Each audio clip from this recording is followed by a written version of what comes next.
السلام عليكم ورحمة الله وبركاته. الحمد لله رب العالمين. أشهد أن لا إله إلا الله وحده لا شريك له وأشهد أن محمدا عبده ورسوله. اللهم صل وسلم وبارك على محمد وعلى آله وصحبه أجمعين. أما بعد. أعوذ بالله من الشيطان الرجيم. بسم الله الرحمن الرحيم. إن هذا القرآن يهدي للتي هي أقوم ويبشر المؤمنين الذين يعملون الصالحات وأن لهم أجرا كبيرا. സമാദരണീയരായ സഹോദരങ്ങളെ, സഹോദരിമാരെ, അള്ളാഹുവിൻ്റെ വിധിവിലക്കുകളും കൽപ്പനാ നിർദ്ദേശങ്ങളും ജീവിതത്തിൽ സദാ പാലിച്ചുകൊണ്ട് ജീവിക്കണമേ എന്ന് ആമുഖമായി ഉണർത്തുകയാണ്. പരിശുദ്ധ റമളാൻ പരിശുദ്ധ ഖുർആനിൻ്റെ അവതരണത്താൽ സമ്പന്നമായിട്ടുള്ള പ്രക്ഷോഭിതമായിട്ടുള്ള ഒരു മാസമാണ്. ഈ മാസത്തിൽ നമ്മൾ അനുഷ്ഠിക്കുന്നതും ആചരിക്കുന്നതും പരിശുദ്ധ ഖുർആൻ്റെ വിധികളും വിലക്കുകളുമാണ്. പരിശുദ്ധ ഖുർആൻ അവതീർണമായി എന്നുള്ളതാണ് റമളാനിൻ്റെ ഏറ്റവും വലിയ സവിശേഷതയായി പരിശുദ്ധ ഖുർആൻ എടുത്തു പറഞ്ഞിട്ടുള്ളത്. ഷഹ്റു റമളാനില്ലദീ ഉൻസില ഫീഹിൽ ഖുർആൻ. ഖുർആൻ അവതീർണമായ മാസമാണ് റമളാൻ എന്ന് പറഞ്ഞിരിക്കുന്നു. ഈ റമളാനിനും നോമ്പിനും എന്തെങ്കിലും ഒരു പ്രസക്തി ഉണ്ടെങ്കിൽ അത് പരിശുദ്ധ ഖുർആൻ അവതരിപ്പിക്കപ്പെട്ട മാസമാണ് എന്ന നിലക്കാണ്.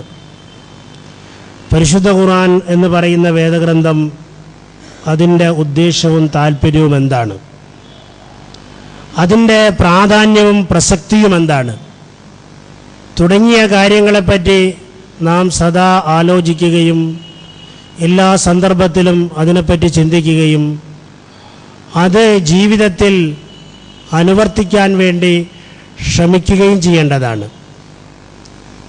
കാരണം പരിശുദ്ധ ഖുർആൻ മനുഷ്യ സമൂഹത്തിന് വെളിച്ചമായി ഹിദായത്തായി കടന്നു വന്നിട്ടുള്ള ഒന്നാണ്.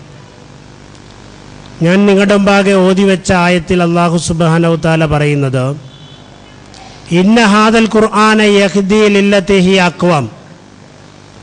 തീർച്ചയായും പരിശുദ്ധ ഖുർആൻ ഏറ്റവും ശരിയായ ദിശയിലേക്ക് നിങ്ങൾക്ക് മാർഗദർശനം നൽകുന്ന ഗ്രന്ഥമാണ് എന്ന് പറഞ്ഞിരിക്കുന്നു. അപ്പോൾ ഖുർആൻ ഹിദായത്താണ്. നമ്മൾ മനുഷ്യരായ നാം ഈ ഭൂമിയിൽ നമ്മുടെ തീരുമാനം ഇല്ലാതെ നമ്മൾ ജനിച്ചു. നമ്മുടെ തീരുമാനമില്ലാതെ ഈ ഭൂമിയിൽ നിന്ന് നമ്മൾ മരിച്ചു പോകുന്നു. ഞാനോ നിങ്ങളോ ഇന്ന രാജ്യത്ത് ഇന്ന സ്ഥലത്ത് ഇന്ന സന്ദർഭത്തിൽ ജനിക്കണം എന്ന് കാൽക്കുലേറ്റ് ചെയ്തും തീരുമാനിച്ചും ജനിച്ചതല്ല. പടച്ച തമ്പുരാൻ്റെ വിധി അനുസരിച്ചുകൊണ്ട് നമ്മൾ ജനിച്ചിരിക്കുകയാണ്. ജനിച്ചു വരുന്ന സന്ദർഭത്തിൽ നമ്മുടെ കരങ്ങൾ നിശൂന്യമായിരുന്നു, നമ്മുടെ മനസ്സ് ശുഭ്രമായിരുന്നു, നമ്മുടെ തലച്ചോറ് വളരെ ഫ്രീ ആയിരുന്നു, ഒന്നും അതിനകത്ത് ഉണ്ടായിരുന്നില്ല. പിന്നെ നമ്മൾ മെല്ലെ മെല്ലെ വളർന്നു വന്നു. മോണ കാട്ടി ചിരിക്കുന്ന അവസ്ഥയിൽ നിന്ന് പിടിച്ചു നടക്കുവാനും സംസാരിക്കുവാനുമൊക്കെ സാധിക്കുന്ന കുറേ കൂടെ വികാസം പ്രാപിച്ച രൂപത്തിലേക്ക് നമ്മൾ ജീവിതത്തിൽ അങ്ങനെ കടന്നു വന്നു. പിന്നീട് നമ്മൾ ബാല്യം പിന്നിടുന്നു, യൗവനം പിന്നിടുന്നു, മധ്യവയസ്കത പിന്നിടുന്നു. ചിലരൊക്കെ വൃദ്ധന്മാരായി, വയസ്സന്മാരായി. അങ്ങനെ വയസ്സന്മാരായതിനു ശേഷം ഈ ലോകത്തോട് വിട പറയുന്നു. ഇതെല്ലാം കൂടെ കൂടിയിട്ടുള്ള കാലം എത്രയാണ്? അത് നമ്മൾ നിരീക്ഷിച്ചു നോക്കിയാൽ ഭൂമിയിൽ ഏറ്റവും കൂടുതൽ ആയുസ്സിൽ എന്ന് ജീവിക്കുന്ന മനുഷ്യൻ 140 വയസ്സിൻ്റെ മേലെയുള്ള ഒരാളാണ്. 140 വയസ്സാണ് കൂടിയാലുള്ളത്. കുറഞ്ഞാലുള്ളത് ഏത് സമയത്തും അവസാനിക്കാവുന്നതാണ്. ശരാശരിയുള്ളത് 60 കൊല്ലമാണ്. 60ൻ്റെയും 70ൻ്റെയും ഇടയിലാണ് എൻ്റെ ഉമ്മത്തിൻ്റെ ആയുസ്സിൻ്റെ ശരാശരി എന്ന് മഹാനായ നബി തിരുമേനി സല്ലല്ലാഹു അലൈഹി വസല്ലം പറഞ്ഞിട്ടുണ്ട്. ആമാർ ഉമ്മത്തി ബൈന സിത്തീന വ സബഈന, എൻ്റെ സമൂഹത്തിൻ്റെ ആയുസ് 60ൻ്റെയും 70ൻ്റെയും ഇടയിലാണെന്ന് റസൂൽ സല്ലല്ലാഹു അലൈഹി വസല്ലം പറഞ്ഞതായിട്ട് മുസ്ലിം നിവേദനം ചെയ്ത ഹദീസിൽ വന്നിട്ടുണ്ട്. അപ്പോൾ 60ഓ 70ഓ, ഈ 60ൻ്റെയോ 70ൻ്റെയോ 50ൻ്റെയോ ഇടയിൽ ചിലപ്പോൾ നമ്മൾ മരണത്തിനു വേണ്ടി ഒരു രോഗിയാകുന്നു. അത് ചിലപ്പോൾ ക്യാൻസർ ആയിരിക്കാം, ചിലപ്പോൾ നമ്മുടെ പ്രമേഹം തന്നെ ആയിരിക്കാം, മറ്റു ചിലപ്പോൾ നമ്മുടെ ഹാർട്ടിനുണ്ടാകുന്ന ബ്ലോക്കായിരിക്കാം. എന്തെങ്കിലും ഒരു കാരണത്താൽ രോഗം കൊണ്ട് ചിലപ്പോൾ നമ്മൾ വൃദ്ധന്മാരായി മരിച്ചു പോകുന്നു. മറ്റു ചില ആളുകൾ അങ്ങനെ രോഗത്തിൻ്റെ കിടക്കയിലേക്കൊന്നും വരാൻ സന്നദ്ധമാകാതെ, സാഹചര്യമില്ലാതെ ഏതോ റോഡിൻ്റെ മധ്യത്തിൽ അതിശീഘ്രം പാഞ്ഞു പോകുന്ന വാഹനങ്ങൾ തമ്മിൽ കൂട്ടിയിടിച്ച് ജീവിതം അവസാനിക്കുന്നു. അല്ലെങ്കിൽ ഏതെങ്കിലും ഒരു ഫ്ലൈറ്റ് അപകടപ്പെട്ട് അതിൽ മരണമടയുന്നു. ഏതെങ്കിലും ഒരു കപ്പൽ മുങ്ങിപ്പോയിട്ട് അതിൽ മരിച്ചു പോകുന്നു. ഇങ്ങനെ ജീവിതം അവസാനിക്കുന്നു. ഈ ജീവിതം എങ്ങനെ അവസാനിപ്പിക്കണമെന്നുള്ളതിന് നമുക്ക് യാതൊരു തീരുമാനമില്ല. നമ്മുടെ തീരുമാനത്തിനോട് പ്രസക്തിയുമില്ല. നമ്മളങ്ങനെ മരിക്കണമെന്ന് വിചാരിച്ച് കെട്ടിത്തൂങ്ങിയാൽ തന്നെ അള്ളാഹു മരിക്കണ്ട എന്നാണ് നിശ്ചയിച്ചിട്ടുള്ളതെങ്കിൽ ആ കയറ് പൊട്ടി താഴോട്ട് വീഴുകയും അവൻ ജയിലിൽ അടക്കപ്പെടുകയും ചെയ്യുന്നു. സ്വയം ആത്മഹത്യ ചെയ്യാനുള്ള കുറ്റത്തിന് ശിക്ഷിക്കപ്പെട്ടവനായി ജയിലിൽ പോകേണ്ട അവസ്ഥ ഉണ്ടാകുന്നു. അവന് പിന്നെ മരിക്കാനുള്ള അവസരം ഉണ്ടാകുന്നില്ല. ആ സമയത്ത് വിചാരിച്ച സമയത്ത് അവന് മരിക്കാൻ സാധിക്കൂല. അതുപോലെ വലിയ വലിയ അപകടങ്ങളിൽപ്പെട്ടിട്ട് വളരെ പൊടിപൊടിയായി പോയി എന്ന് വിചാരിച്ച മനുഷ്യന്മാർ പിന്നെയും ഭൂമിയിലൂടെ നടന്നു നീങ്ങുന്നു. അപ്പം അങ്ങനെ മനുഷ്യൻ്റെ തീരുമാനം അനുസരിച്ചല്ല മരണം. ഈ ജീവിത മരണത്തിൻ്റെ ഇടയിലുള്ള, നമ്മുടെ തീരുമാനം അനുസരിച്ചല്ലാതെയുള്ള ഈ ജീവിത മരണത്തിൻ്റെ ഇടയിലുള്ള, ജനന മരണത്തിൻ്റെ ഇടയിലുള്ള ജീവിതമെന്ന് പറയുന്നത്, ഈ ജീവിതം എങ്ങനെ മുന്നോട്ട് കൊണ്ടുപോകണം? ഈ ജീവിതത്തിൻ്റെ ലക്ഷ്യം എന്താണ്? ഈ ജീവിതത്തിന് വല്ല ലക്ഷ്യവുമുണ്ടോ? ഈ ജീവിതത്തിന് വല്ല ലക്ഷ്യവുമുണ്ടോ എന്നുള്ളത് നമ്മളെ ലോകത്തുള്ള എല്ലാ ഗണിതശാസ്ത്ര പുസ്തകങ്ങളും പരതി നോക്കിയാൽ അതിലൊരു ഉത്തരവും കിട്ടാനില്ല. ലോകത്തുള്ള എല്ലാ ഊർജതന്ത്ര ഗ്രന്ഥങ്ങൾ, ഫിസിക്സിൻ്റെ ഗ്രന്ഥങ്ങളോ ബയോളജിയുടെ ഗ്രന്ഥങ്ങളോ കെമിസ്ട്രിയുടെ ഗ്രന്ഥങ്ങളോ ചരിത്രത്തിൻ്റെ പുസ്തകങ്ങളോ കവിതകളോ നോവലുകളോ സാഹിത്യ പുസ്തകങ്ങളോ ഒന്നും പരതി നോക്കിയാൽ അതിലൊന്നും ജീവിതത്തിൻ്റെ മൗലികമായ ലക്ഷ്യത്തെപ്പറ്റിയുള്ള കൃത്യമായ ഉത്തരം രേഖപ്പെടുത്തപ്പെട്ടിട്ടില്ല. ആ ഉത്തരം അത് വേദങ്ങളിലൂടെയാണ് അള്ളാഹു നൽകിയിട്ടുള്ളത്. വിവിധ കാലങ്ങളിൽ അള്ളാഹു വ്യത്യസ്തങ്ങളായ വേദങ്ങൾ അഥവാ ദിവ്യഗ്രന്ഥങ്ങൾ, കിതാബുള്ളകൾ, അള്ളാഹുവിൻ്റെ ഗ്രന്ഥങ്ങൾ, കുത്തുബുള്ള, അള്ളാഹുവിൻ്റെ ഗ്രന്ഥങ്ങൾ അള്ളാഹു നൽകിയിട്ടുണ്ട്. ആ ഗ്രന്ഥങ്ങളിൽ ചിലത് ചില കാലഘട്ടങ്ങളിൽ പണ്ഡിതന്മാരും പുരോഹിതന്മാരും താൽപ്പര്യക്കാരുമായ ആളുകൾ ചിലതിലൊക്കെ കൈകടത്തി. അങ്ങനെ കൈകടത്തി പോന്നിട്ടുള്ള ഗ്രന്ഥങ്ങളുടെ എല്ലാം ശരിയായ രീതി എന്ത്, ശരിയായ ലക്ഷ്യബോധമെന്ത്, ജീവിതത്തിൻ്റെ അർത്ഥമെന്ത്, പരലോകത്തിൻ്റെ ശരിയായ വിവരണമെന്ത്, സ്വർഗത്തിൻ്റെ ശരിയായ വിവരണമെന്ത്, നരകത്തിൻ്റെ ശരിയായ വിവരണമെന്ത് തുടങ്ങിയ കാര്യങ്ങളെല്ലാം കലർപ്പറ്റ രീതിയിൽ വിവരിക്കുന്ന വേദഗ്രന്ഥങ്ങളുടെ അവസാനത്തെ പതിപ്പായിട്ടുള്ള ഒന്നാണ് പരിശുദ്ധ ഖുർആൻ. ആ ഖുർആൻ നമ്മുടെ ജീവിതത്തിന് വെളിച്ചമാണ്, മാർഗദർശനമാണ് എന്ന് പരിശുദ്ധ ഖുർആൻ പറഞ്ഞിരിക്കുന്നു. ഇങ്ങനെയുള്ള ഈ പരിശുദ്ധ ഖുർആൻ നമ്മുടെ ജീവിതത്തിന് വെളിച്ചമായിട്ടുള്ള, നമ്മുടെ ജീവിതത്തിന് മാർഗദർശകമായിട്ടുള്ള പരിശുദ്ധ ഖുർആൻ, ഈ ഖുർആനുമായുള്ള നമ്മുടെ ബന്ധം എന്താണ്? ഖുർആനെ പറ്റി ഇപ്പോൾ നമ്മൾ മുസ്ലിങ്ങളായ ആളുകൾ നമ്മളെല്ലാം പറയും അള്ളാഹിൻ്റെ ഗ്രന്ഥമാണ്, കലാമുള്ളയാണ്. നമ്മളത് വളരെ ബഹുമാനപൂർവ്വം ആദരപൂർവ്വമാണ് പറയുന്നത്. പല സഹോദരങ്ങളും അതിനോടുള്ള ആദരവ് കൊണ്ട് അതൊരു തുണിയിൽ പൊതിഞ്ഞ് ഭദ്രമായിട്ട് അലമാരക്ക് മുകളിലോ തട്ടിമ്പുറത്തോ ഒക്കെ വെച്ചിരിക്കുകയാണ്, അത് താഴത്തായി പോകണ്ട എന്ന് വിചാരിച്ചിട്ട്. എന്നാൽ ആ ഖുർആനിൻ്റെ ഇത്ര കാലം ജീവിച്ചിരുന്നിട്ട് ആ ഖുർആനിൻ്റെ വെളിച്ചത്തിൽ നിന്ന് എത്ര വെളിച്ചം നമ്മൾ അതിൽ നിന്ന് ശേഖരിച്ചു? ഖുർആന്റെ ഓരോ ആയത്തിനും പറയാവുന്ന ശരിയായ പരിഭാഷ രേഖ എന്നാണ്.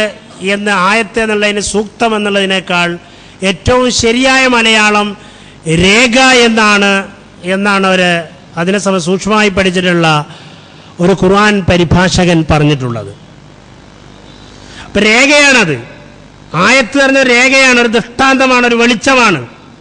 ഓരോ ആയത്തിലും സ്പന്ദിക്കുന്ന വെളിച്ചമുണ്ട്. ആ വെളിച്ചം അതിലെന്താണ് അടങ്ങിയിട്ടുള്ളത് എന്ന കാര്യം നമ്മൾ എത്ര പേര് നമ്മുടെ ഈ ആയുസ് കാലത്തിൻ്റെ ഇടയിൽ എത്ര ആയത്തുകളുമായി അങ്ങനെ നമുക്ക് ബന്ധപ്പെടാൻ പറ്റി? നമ്മൾ മുസ്ലിങ്ങൾ എന്നുള്ള നിലക്ക് ഖുർആൻ അള്ളാഹുവിൻ്റെ ഗ്രന്ഥമാണ് എന്നുള്ള ആദരപൂർവ്വം അതിനെപ്പറ്റി പറയുന്നുണ്ട്. പക്ഷേ ഈ പറയുന്ന ഞാനും നിങ്ങളും നമ്മുടെ ഇസ്ലാമിലേക്ക് അടുത്ത കാലത്ത് കടന്നു വന്നിട്ടുള്ള ചില സഹോദരങ്ങൾ, ചില യൂറോപ്യന്മാരായ സഹോദരങ്ങൾ, ഒരു യൂറോപ്യൻ സഹോദരൻ തൻ്റെ മുസ്ലിങ്ങളായ സുഹൃത്തുക്കളോട് ചോദിച്ചു. അദ്ദേഹം കടന്നു വന്നിട്ട് ഏതാനും മാസങ്ങളെ ആയിട്ടുള്ളൂ. അദ്ദേഹം മുസ്ലിം സുഹൃത്തുക്കളോട് ചോദിച്ചു, സഹോദരങ്ങളെ, നിങ്ങൾ ഖുർആനിൽ എത്ര ആയത്തുകൾ, എത്ര സൂറത്തുകൾ ഹൃദിസ്ഥമാക്കി? നിങ്ങൾ എത്ര ആയത്തുകളുടെ ശരിയായ അർത്ഥവും അതിൻ്റെ വിശദീകരണവും മനസ്സിലാക്കി എന്ന് ചോദിച്ചപ്പോൾ മുസ്ലിം സുഹൃത്തുക്കൾക്ക് വളരെ കുറച്ചു മാത്രമേ പറയാനുണ്ടായുള്ളൂ. ചിലർക്കൊന്നും പറയാനുണ്ടായില്ല. പക്ഷെ വളരെ അടുത്ത് മാത്രം ഇസ്ലാമിലേക്ക് കടന്നു വന്ന ആ സഹോദരൻ എത്രയോ ഭാഗം ഈ സന്ദർഭത്തിൻ്റെ അകത്ത് തന്നെ അദ്ദേഹം ഹൃദിസ്ഥമാക്കിയിരുന്നു. അതിൻ്റെ അർത്ഥവും ആശയവും പഠിച്ചിരുന്നു.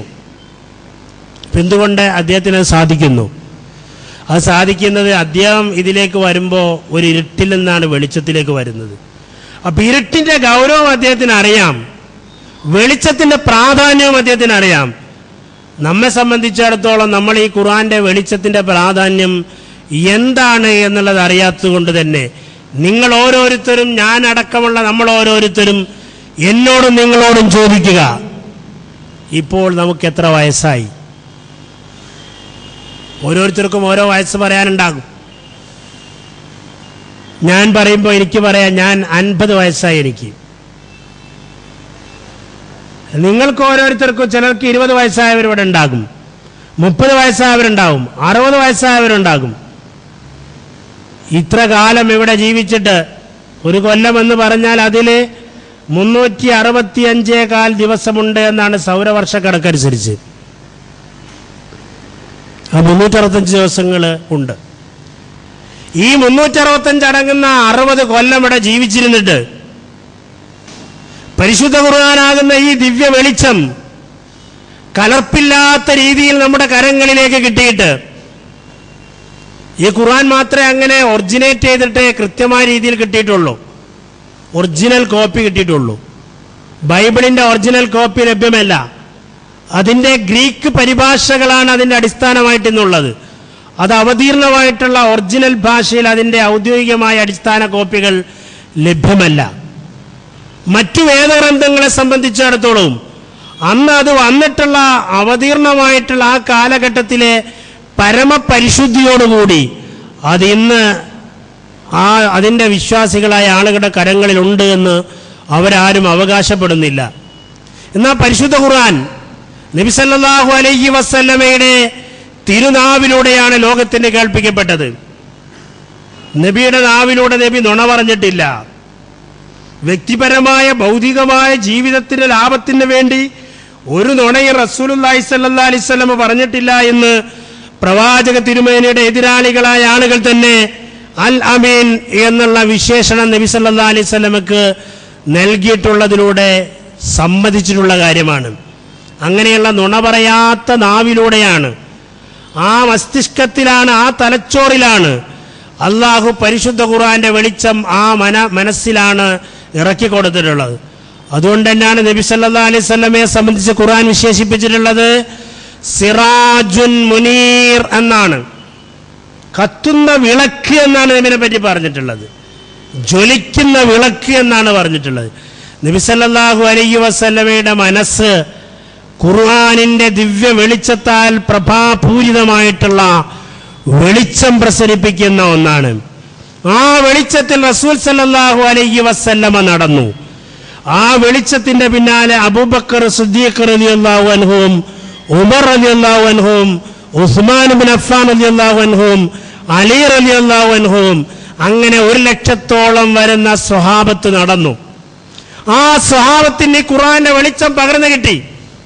അവരാ വെളിച്ചത്തിൽ സഞ്ചരിച്ചു.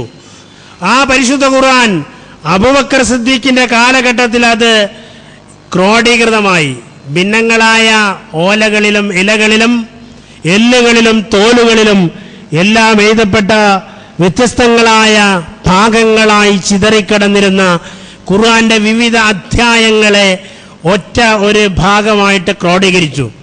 അതാണ് മുസ്ഹഫ് എന്ന് പറയുന്നത്. അത് അന്നുള്ള വസ്തുവകകൾ കൂട്ടിവെച്ചിട്ട് ക്രോഡീകരിച്ചതാണ്. പിൽക്കാലത്ത് അതിന്റെ കോപ്പി ഉണ്ടായി. ഉസ്മാൻ ഇബ്നു അഫ്ഫാന്റെ കാലഘട്ടത്തിൽ അതിന് 8ഓളം കോപ്പികൾ എടുത്തു.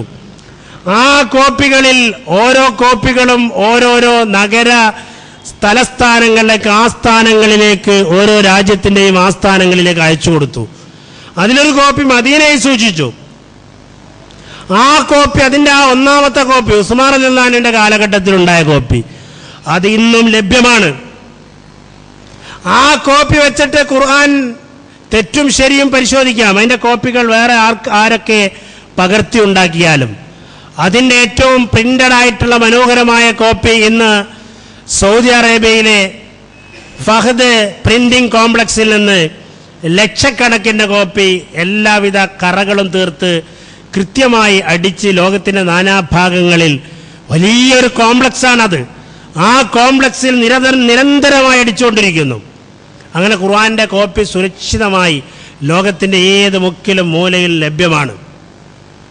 അതുമാത്രമല്ല, ഖുർആൻ കാണാതെ പഠിച്ചിട്ടുള്ള ലക്ഷക്കണക്കിന് ആളുകൾ, ഖുർആൻ മനസ്സിൽ സൂക്ഷിച്ചിട്ടുള്ള ലക്ഷക്കണക്കിന് ആളുകളുടെ മനോമുകുരത്തിൽ ഖുർആൻ കൊത്തിവെക്കപ്പെട്ടതായിട്ടുണ്ട്.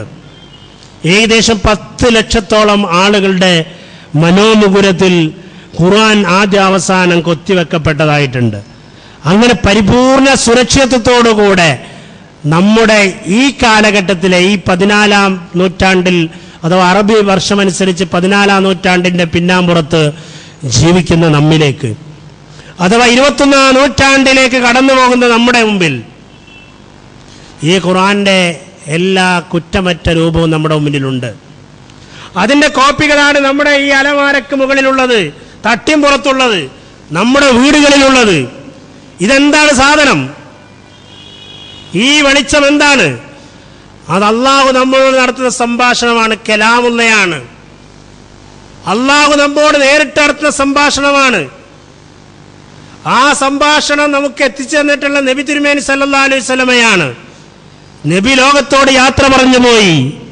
പക്ഷെ ഖുർആനാകുന്ന മിറാക്കിൾ, അത്ഭുതം, അത് ലോകത്തിന് മുമ്പാകെ തുറന്നു വെച്ചുകൊണ്ടാണ്, അത് ലോകത്തിന് നൽകിക്കൊണ്ടാണ് റസൂലുള്ളാഹി സല്ലല്ലാഹു അലൈഹി വസല്ലമ യാത്ര പറഞ്ഞു പോയിട്ടുള്ളത്. റസൂലുള്ളാഹി തന്റെ പ്രസംഗത്തിൽ പറഞ്ഞു, തറക്തു ഫീക്കും അംറൈൻ ലൻ തദില്ലു മാ തമസ്സക്തും ബിഹിമാ കിതാബുല്ലാഹ് വസുന്നത്തു നബിഹി. ഇതാ ഞാൻ നിങ്ങൾക്ക് 2 കാര്യങ്ങൾ വിട്ടേച്ചു പോകുന്നു. ഒന്ന്, അള്ളാഹുവിന്റെ ഈ അത്ഭുതമായിട്ടുള്ള അള്ളാഹു അവതരിപ്പിച്ചതുള്ള ഖുർആനാണ്. 2, ആ ഖുർആന് ഞാൻ നൽകിയിട്ടുള്ള വിശദീകരണം, അതും ഞാൻ നിങ്ങൾക്ക് വിട്ടേച്ചു തരുന്നു. അത് പിൽക്കാലത്ത് ക്രോഡീകരിക്കപ്പെട്ടു. അതും അതിൽ കലർപ്പറ്റ രീതിയിൽ കിട്ടിയിട്ടുള്ളതാണ്. നബിയുടെ സ്ഥിരപ്പെട്ട ഹദീസുകൾ എന്ന് പറഞ്ഞു, സ്വഹീഹായ ഹദീസുകാരന് സ്വഹീഹായ ഹദീസുകൾ തെളിവാണ്. ഹദീസിലെ ലൈഫും സ്വഹീഹും ഉണ്ട്. അതിൽ സ്വഹീഹായ ഹദീസ് തെളിവാണ്. എന്നാൽ ഖുർആനിലെ എല്ലാ ആയത്തുകളും തെളിവാണ്. ഖുർആനിൽ ആകെ എത്ര ആയത്തുകളുണ്ട്? നമ്മൾ പലരും പഠിച്ചു വെച്ചിട്ടുണ്ട്. 6666 ആയത്തിന് എല്ലാവരും പെട്ടെന്ന് ഉത്തരം പറയും. ഈ 6666 ആയത്തിന് ആരാ നമുക്ക് പറഞ്ഞു തന്നത്? എവിടുന്നാണ് കിട്ടിയത്? ഏതെങ്കിലും ഇസ്ലാമികമായ ഖുർആനെ പറ്റി പറഞ്ഞുള്ള ഖുർആനെ പറ്റി പഠിപ്പിക്കുന്ന ഗ്രന്ഥങ്ങളുണ്ട്. അതിന് അറബി പറയാം ഉലൂമുൽ ഖുർആൻ എന്നാണ്. ഉലൂമുൽ ഖുർആന്റെ ആധികാരികമായ പല ഗ്രന്ഥങ്ങളും ഉണ്ട്.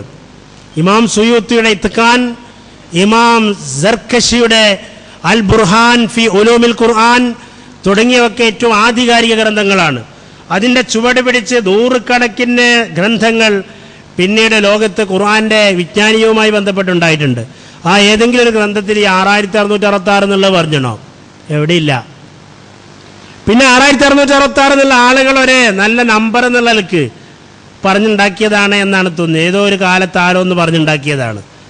എന്താ ഖുർആനിൽ എത്ര ആയത്തുകളുണ്ട് എന്ന് ചോദിച്ചാൽ കൃത്യമായിട്ട് നമുക്ക് പറയാൻ പറ്റും. പറയാൻ പറ്റണം. നമുക്കറിയോ? ഓരോരുത്തരും സ്വയം ചോദിച്ചു നോക്കുക. ഞാൻ ആരോടും ചോദിക്കുന്നില്ല. ഇപ്പോൾ നിങ്ങൾ ഓരോരുത്തരും നിങ്ങൾക്ക് അറിയോ കൃത്യമായിട്ട് ഖുർആനിൽ എത്ര ആയത്തുണ്ടെന്ന്? അള്ളാഹു നമുക്ക് ഹിദായത്തായിട്ട് ഖുർആൻ ഇറക്കി തന്നു, വെളിച്ചായിട്ട് ഇറക്കി തന്നു പറഞ്ഞു.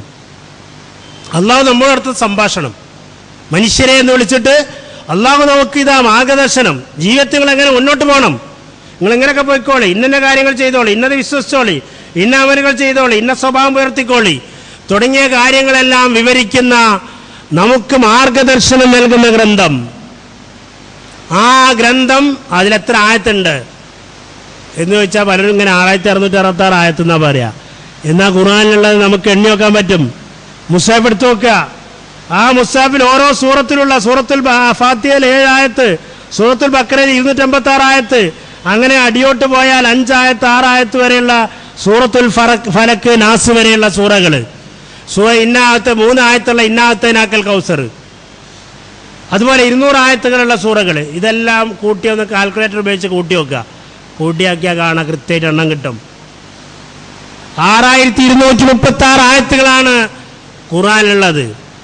ഈ 6236 ആയത്തുകൾ അടങ്ങുന്ന പരിശുദ്ധ ഖുർആൻ മുസ്ലിങ്ങളെ, മുഅ്മിനുകളെ, മുഅ്മിനാത്തുകളെ, നമ്മളെല്ലാം ഖുർആന്റെ അനുയായികളാണ്. ഖുർആന്റെ അനുയായികൾ എന്ന് പറഞ്ഞാൽ ആദ്യം ഖുർആൻ പഠിക്കാൻ തെരഞ്ഞെടുക്കപ്പെട്ടവരും വിധിക്കപ്പെട്ടവരുമാണ്. നമ്മൾ എത്ര പേര് എത്ര ആയത്തുകൾ കാണാതെ പഠിച്ചിട്ടുണ്ട്, എത്ര കാലമായി ജീവിക്കുന്നു. ഒരു കൊല്ലം ഒരു ദിവസം ഒരായത്ത് പഠിച്ചിരുന്നെങ്കിൽ 365 ദിവസം കൊണ്ട് 365 ആയത്ത് പഠിക്കുമായിരുന്നു. 2 കൊല്ലം കൊണ്ട് 700 ചില്ലാനം ആയത്തുകൾ പഠിക്കുമായിരുന്നു. ഇനി അതല്ല, നമ്മൾ ഒരു ദിവസം ഒരായത്ത് പഠിക്കായിരുന്നെങ്കിൽ നമുക്ക് 20 കൊല്ലം കൊണ്ട് ഖുർആൻ പൂർണ്ണമായി വളരെ സാവകാശം തന്നെ, അതിനിടയ്ക്ക് കുറേ ദിവസങ്ങൾ വിട്ടുപോയാലും ഖുർആൻ പൂർണ്ണമായി പഠിക്കാൻ പറ്റുമായിരുന്നു. ഈ ഹിദായത്തായി അള്ളാഹു നൽകിയിട്ടുള്ള ഖുർആൻ, ആ ഖുർആന്റെ വാക്യങ്ങൾ, അതിൻ്റെ സാരം, അതിൻ്റെ മനോഹരമായ സൗന്ദര്യാത്മകമായ പാരായണം, ഖുർആനെ സംബന്ധിച്ചിടത്തോളം ഖുർആൻ അത്യധികം അത്ഭുതകരമായിട്ടുള്ളൊരു ഗ്രന്ഥമാണ്. അത് വേറൊരു ആശയപ്രധാനം മാത്രമല്ല. ചിലർ ഖുർആനെ മനസ്സിലാക്കുന്നത് ഖുർആന്റെ തത്വങ്ങൾ പഠിപ്പിക്കാൻ വേണ്ടി മാത്രമാണ്. ഖുർആനിൽ മഹത്തായ ആശയങ്ങളും തത്വങ്ങളും അടങ്ങുന്നുണ്ട്. ഖുർആനിൽ അതേപോലെ വ്യക്തമായ രീതിയിലുള്ള മാർഗനിർദ്ദേശങ്ങൾ അടങ്ങുന്നുണ്ട്. അതോടൊപ്പം തന്നെ അത് അവതീർണമായിട്ടുള്ള അതിൻ്റെ വാക്യങ്ങൾ, അതിൻ്റെ ആയാത്തുകൾ, സൂക്തങ്ങൾ ഓരോന്നും മനോഹരമാണ്. അതിൻ്റെ ഘടന മനോഹരമാണ്. അതുകൊണ്ടാണ് ഖുർആൻ അല്ലാഹു പറഞ്ഞു വലഖദ് യസ്സർനൽ ഖുർആന ലിദ്ദിക്രി ഫഹൽ മിൻ മുദ്ദക്കിർ. തീർച്ചയായും ഖുർആൻ വളരെ സരളമാക്കിയിരിക്കുന്നു, ഖുർആൻ വളരെ എളുപ്പമാക്കിയിരിക്കുന്നു. ഫഹൽ മിൻ മുദ്ദക്കിർ, നിങ്ങളുടെ കൂട്ടത്തിൽ നിന്ന് ആരെങ്കിലും ഖുർആൻ പഠിക്കാൻ, ഖുർആൻ മനസ്സിലാക്കാൻ സന്നദ്ധരായിട്ടുണ്ടോ എന്ന് ഖുർആൻ നമ്മളോട് ചോദിക്കുന്നു. അതാ ഖുർആൻ പഠിക്കാൻ സന്നദ്ധരാണ്. ഈ ചോദ്യം നമ്മൾ ഖുർആനിൽ കേൾക്കുന്നുണ്ട്. വലഖദ് യസ്സർനൽ ഖുർആന ലിദ്ദിക്ർ ഫഹൽ മിൻ മുദ്ദക്കിർ. ഇതാരോടുള്ള ചോദ്യ? അറബി കോളേജിൽ പോയിട്ടുള്ള ഒരു അറബി പഠിക്കുന്ന ഒരു വിദ്യാർത്ഥിയോട് മാത്രമുള്ള ചോദ്യമാണോ? അല്ലെങ്കിൽ ഒരു മുസ്ലിം മതപണ്ഡിതനോട് മാത്രമുള്ള ചോദ്യമാണോ? അല്ല. ഫഹൽ മിൻ മുദ്ദക്കിർ എന്ന് പറയുന്നത് എല്ലാ വ്യക്തികളോടും എല്ലാ മുസ്ലിങ്ങളോടുമുള്ള ചോദ്യമാണ്. നിങ്ങൾ ഖുർആൻ പഠിക്കാൻ സന്നദ്ധരാണോ? വലഖദ് യസ്സർനൽ ഖുർആന ലിദിക്രി ഫഹൽ മിൻ മുദ്ദക്കിർ എന്നുള്ള ചോദ്യം നമ്മളോട് ഓരോരുത്തരോടുള്ളതാണ്. നബിന്റെ സഹാബത്തിൽ എത്ര പേര് വെറും തനി പണ്ഡിതന്മാർ മാത്രമായിട്ടുള്ള ആളുകൾ ഉണ്ടായിരുന്നു? കുറച്ച് ആൾക്കാർ. അബൂ ഹുറൈറ റളിയല്ലാഹു അൻഹു അദ്ദേഹം പള്ളിയിൽ മാത്രം കുത്തിരിക്കുകയും നബിയിൽ നിന്ന് നിരന്തരം ഹദീസ് കേൾക്കുകയും പഠിക്കുകയും അതിനുവേണ്ടി മാത്രം ജീവിതം ഒഴിഞ്ഞുവെക്കുകയും ചെയ്ത ആളായിരുന്നു. എന്നാൽ അബ്ദുറഹ്മാൻ ഇബ്നു ഔഫ് അദ്ദേഹം വലിയ കച്ചവടക്കാരനായിരുന്നു. അദ്ദേഹം നബിന്റെ ശിഷ്യനായിരുന്നു, നബിന്റെ സഹാബിയായിരുന്നു. അബൂബക്കർ സിദ്ദീഖ് വലിയ കച്ചവടക്കാരനായിരുന്നു. ഉസ്മാൻ ഇബ്നു അഫ്ഫാൻ കച്ചവടക്കാരനായിരുന്നു. അതുപോലെ ജീവിതത്തിന്റെ ഭിന്നങ്ങളായ മേഖലകളിൽ പ്രവർത്തിക്കുന്നവരായിരുന്നു അവരെ. എന്നിട്ടും ഖുർആൻ പണ്ഡിതന്മാരായി, ഖുർആൻ പഠിച്ചവരായി. അങ്ങനെ ഏത് മേഖലയിലാണുണ്ടോ, ഒരു ഡോക്ടറാകട്ടെ. പലപ്പോഴും നമ്മളൊക്കെ നമ്മുടെ കുട്ടികളെ ഡോക്ടറാക്കാൻ വേണ്ടി ശ്രമിക്കാറുണ്ട്. കുട്ടികളൊക്കെ SLC പാസ്സായാലും എന്നോട് ചോദിച്ചാൽ എന്താണ് നിങ്ങൾ അടുത്ത മാർഗം എന്ന് ചോദിച്ചാൽ പലരും പറയും ഞാൻ ഡോക്ടറാകാൻ ആഗ്രഹിക്കുന്നു, എഞ്ചിനീയർ ആകാൻ ആഗ്രഹിക്കുന്നു എന്നൊക്കെ. അതേപോലെ രക്ഷിതാക്കളോട് ചോദിച്ചാൽ രക്ഷിതാക്കൾക്കും പറയാനുള്ളത് എന്തെന്നാണ്? ഡോക്ടറാക്കാൻ ആഗ്രഹിക്കുന്നു, എഞ്ചിനീയർ ആക്കാൻ ആഗ്രഹിക്കുന്നു. അതൊക്കെയാണ് പല ആൾക്കാർക്കും പറയാം. IPS IAS ഒക്കെ വേറുണ്ട്. അത് പലപ്പോഴും വേണ്ടത്ര ബോധമില്ലാത്തതുകൊണ്ട് അതിനെപ്പറ്റി പറയില്ല. പക്ഷേ അതൊക്കെ ആണെങ്കിലും IPS IAS ഡോക്ടറോ എഞ്ചിനീയറോ ഒക്കെ ആണെങ്കിലും നമ്മൾ ആലോചിച്ച് നോക്കുക, നമ്മുടെ സമൂഹത്തിൽ ഈ ഖുർആൻ പഠിച്ച പണ്ഡിതന്മാരില്ലെങ്കിൽ ഖുർആൻ പഠിച്ച പണ്ഡിതന്മാരെങ്ങനെയാണ് ഉണ്ടാകുക? ഒന്ന്, ഖുർആൻ പഠിക്കാൻ നമ്മളെ മക്കളാക്കണം. ഖുർആൻ വെളിച്ചാണെന്നൊക്കെ നമ്മൾ പറയണ്ടേ? ചില പള്ളി കമ്മിറ്റിയുടെ ഭാരവാഹികളായിരിക്കും, ചില സംഘടനകളുടെ ഒക്കെ വലിയ നേതാക്കന്മാരായിരിക്കും, പ്രസിഡന്റുമാരും സെക്രട്ടറിമാരും ഒക്കെ ആയിരിക്കും, പല മതസംഘടനകളുടെയും കുഞ്ചിക സ്ഥാനത്തിരിക്കുന്നവരായിരിക്കും. അതുപോലെ അറബ് അധ്യാപകരായിരിക്കും. അറബി ഭാഷയുടെ സർക്കാരിൻ്റെ പണ്ട് CH മുഹമ്മദ് കോയ സാഹിബ് വളരെയേറെ ബുദ്ധി ഉപയോഗിച്ച് മുസ്ലിം സമുദായത്തിൻ്റെ നവോത്ഥാനത്തെ ഉയർച്ചയ്ക്കും വേണ്ടി അറബിക്ക് വിദ്യാഭ്യാസത്തിന് സർക്കാർ തലത്തിൽ നിന്ന് അംഗീകാരം നൽകി കിട്ടിയിട്ടുള്ള ആ ആനുകൂല്യം അനുഭവിക്കുന്ന അറബിക്ക് അധ്യാപകരായിരിക്കും. അതുപോലെ പല മേഖലകളിലും പ്രവർത്തിക്കുന്ന കച്ചവടക്കാരും മറ്റൊക്കെ ആയിരിക്കും. എല്ലാവരോടും ചോദിച്ചാൽ എന്താ ഇപ്പോൾ ഉള്ള മറുപടി? ഒരൊറ്റ മകൻ, ഏതെങ്കിലും ഒരു മകനെ ഖുർആൻ കാണാതെ പഠിക്കാൻ ഹിഫ്ളാക്കാൻ വേണ്ടി വിടണം, അവനെ ഒരു മതപണ്ഡിതനാക്കണം. എനിക്ക് 4 മക്കളുണ്ട്, 4 മക്കളിലെ ഒരു മകനെ ഞാൻ മതപണ്ഡിതനാക്കും. എന്നിട്ട് അടുത്ത തലമുറക്ക് മാർഗനിർദ്ദേശം നൽകുന്ന ഈ ഖുർആന്റെ വെളിച്ചം സ്വയം ഉൾക്കൊള്ളുകയും മറ്റുള്ളവർക്ക് ആ വെളിച്ചം പകർന്നു കൊടുക്കുകയും ചെയ്യുന്ന അമൂല്യനായ വ്യക്തിയാക്കിയിട്ട് ഞാൻ മാറ്റും എന്ന തീരുമാനമോ നെയ്യത്തോ ഉണ്ടോ ചോദിച്ചാൽ ആർക്കുമില്ല. എല്ലാവരും എന്താ പറയുക, ഒരു മോൻ, ആരും എൻ്റെ മോനെവിടാ, എൻ്റെ മകനെവിടാ എന്ന് വെച്ചാൽ പല ആൾക്കാരും വലിയ കിബറോട് കൂടി പറയൽ. ചില ആൾക്കാർ പറയും എൻ്റെ ഒരു മകൻ ജർമ്മനിയിലാണ്, അവിടെ ഡോക്ടറാണ്, മറ്റൊരു മകൻ USA എഞ്ചിനീയറാണ്, വേറൊരു മകൻ ചൈനയിൽ കമ്പ്യൂട്ടർ സോഫ്റ്റ്വെയറിൻ്റെ മേൽനോട്ടം നിർവഹിക്കുന്ന ഒരാളായിട്ട് അവിടെയാണുള്ളത് എന്നൊക്കെ ഈ പിതാക്കന്മാരും മാതാക്കന്മാരും പറയും. പലപ്പോഴും ഈ കുഞ്ഞുങ്ങളുടെ, ഈ കുട്ടികളുടെ മനസ്സുകളിൽ ഖുർആനിൻ്റെ വെളിച്ചം ചെറുപ്പനാളിൽ നമ്മൾ പകർന്നു കൊടുത്തിട്ടില്ല എന്നുണ്ടെങ്കിൽ, ഇനി ആ മേഖലയിലൊക്കെ പോയിക്കോട്ടെ, എല്ലാ മേഖലയിലും ആൾ വേണം. പക്ഷെ ആ മേഖലയിൽ പോകുന്ന കുട്ടികൾക്കടക്കം അവരുടെ മനസ്സിലടക്കം ഖുർആൻ പഠിക്കാനുള്ള പ്രേരണ, ഖുർആനായുള്ള ബന്ധം. ചില വലിയ വലിയ ഡോക്ടർമാരും എഞ്ചിനീയർമാരും, ഇപ്പം എഞ്ചിനീയർ ഉസ്മാൻ സാഹിബ് എന്ന് പറഞ്ഞ എഞ്ചിനീയറെ പറ്റി നിങ്ങൾ കേട്ടിട്ടുണ്ടാവും. വളരെ വലിയ പുസ്തകങ്ങൾ മലയാളത്തിൽ എഴുതിയിട്ടുള്ള മഹാനായ ഒരു പണ്ഡിതനാണ് എഞ്ചിനീയർ ഉസ്മാൻ സാഹിബ്. അദ്ദേഹം കേരളത്തിലെ അറിയപ്പെട്ട തലയെടുപ്പുള്ള എഞ്ചിനീയർ ആയിരുന്നു. കുട്ടിയാമു സാഹിബിനെപ്പോൾ TP കുട്ടിയാമു സാഹിബ് എന്നുള്ളത് കോഴിക്കോട്ടെ പണ്ടുള്ള ആൾക്കാർക്കൊക്കെ അറിയാൻ പറ്റിയേക്കും. പുതിയ തലമുറക്ക് ചിലപ്പോൾ അങ്ങനെ കുട്ടിയാമു സാഹിബ് ആരാണെന്ന് അറിഞ്ഞോളൊന്നുമില്ല. TP കുട്ടിയാമു സാഹിബ് എന്ന് പറഞ്ഞ എഞ്ചിനീയർ ആയിരുന്നു. അദ്ദേഹം ഖുർആൻ പഠിച്ചിട്ടുള്ള വലിയ എഞ്ചിനീയർ ആയിരുന്നു. അതേപോലെ എഞ്ചിനീയർ ഉസ്മാൻ സാഹിബ് ഖുർആൻ പഠിച്ചിരുന്ന, ഖുർആൻ പല ഭാഗങ്ങൾ ഹൃദിസ്ഥമായിരുന്ന, ഖുർആന്റെ ആയത്തുകളുടെ ഓരോന്നിൻ്റെയും സാരാംശം അറബി ഭാഷ അടക്കം പഠിച്ചിട്ട് നന്നായിട്ട് ഖുർആന്റെ ഓരോ ഭാഗവും മനസ്സിലാക്കാനും പറയാനും, എന്നിട്ട് ഇംഗ്ലീഷിൽ ഖുർആനെ പറ്റി ലേഖനങ്ങൾ എഴുതിയിട്ടുണ്ട്, മലയാളത്തിൽ പല പുസ്തകങ്ങൾ എഴുതിയിട്ടുണ്ട്. അപ്പോൾ എഞ്ചിനീയർ ആയാലും ഡോക്ടറായാലും ഒക്കെ ഖുർആൻ പഠിക്കാം, ഖുർആൻ ഉൾക്കൊള്ളാം. ഖുർആൻ പഠിക്കാനാണ്. ഇന്നും നമ്മുടെ ചെറുപ്പക്കാരായ ചില ആളുകൾ, ചില കുട്ടികൾ, ചില എഞ്ചിനീയർമാർ, ചില ഡോക്ടർമാർ ഖുർആനുമായി ബന്ധപ്പെടുന്നവരുണ്ട്. അവര് വലിയ വെളിച്ചുള്ളവരാണ്. അല്ലാത്ത മറ്റുള്ള ആൾക്കാരെ പറ്റി നമ്മൾ ആലോചിച്ച് നോക്കുക. ചിലപ്പോൾ നമ്മളിങ്ങനെ അഭിമാനം പറയുന്നു, എൻ്റെ മോൻ അവിടെയാണ് ഇവിടെയാണെന്നൊക്കെ പറയുന്നത്. ഈ മോൻ്റെ ഒരു ഫോൺ കോൾ പോലും ചില ബാപ്പാക്ക് കിട്ടൂല. കാരണം എന്താ? ബാപ്പ എന്നുള്ളതിൻ്റെ സ്ഥാനം എന്താണ്? ഉമ്മ എന്നുള്ളതിൻ്റെ സ്ഥാനം എന്താണ്? ഉമ്മയുടെ കാൽ ചുവട്ടിലാണ് സ്വർഗം. അൽ ജന്നത്തു തഹ്ത ഖിദാമിൽ ഉമ്മഹാത്ത്. ഉമ്മമാരുടെ കാൽ ചുവട്ടിലാണ് സ്വർഗമെന്നുള്ള റസൂൽ സല്ലല്ലാഹു അലൈഹി വസല്ലമയുടെ അനർഘമായ മുത്തായിട്ടുള്ള വാക്ക്. ആ വാക്കിന്റെ സാരാംശം ഈ കുട്ടി കേട്ടിട്ടുണ്ടാവില്ല. ആ കുട്ടിനെ പഠിക്കുന്ന കാലത്ത് ഒരിക്കലും ബാപ്പയും ഉമ്മയും ഓൻ പഠിക്കുന്നത് അലങ്കോലപ്പെടും, ഓനൊരു ഖുർആൻ ക്ലാസ്സിനും അയച്ചിട്ടുണ്ടാവില്ല. ഒരു മതപരമായ കാര്യങ്ങൾ ചെയ്യുന്ന കുട്ടികളുടെ കൂടെ വിട്ടിട്ടുണ്ടാവില്ല. ഓന്റെ പഠനത്തിന് ഓനക്ക് മാർക്ക് കുറഞ്ഞു പോകുമെന്ന് പറഞ്ഞ് പിറകോട്ട് വലിച്ചിട്ടുണ്ടാകും. അങ്ങനെ ഖുർആന്റെ വെളിച്ചത്തിൽ നിന്ന് പുറകോട്ട് കൊണ്ടുപോയിട്ടുണ്ടാകും. അങ്ങനെയുള്ള ആ കുട്ടി ചിലപ്പോ ഡ്രാഫ്റ്റുകൾ അയക്കുന്നുണ്ടാകും, ചെക്കുകൾ അയക്കുന്നുണ്ടാകും, പണം കെട്ടയക്കുന്നുണ്ടാകും.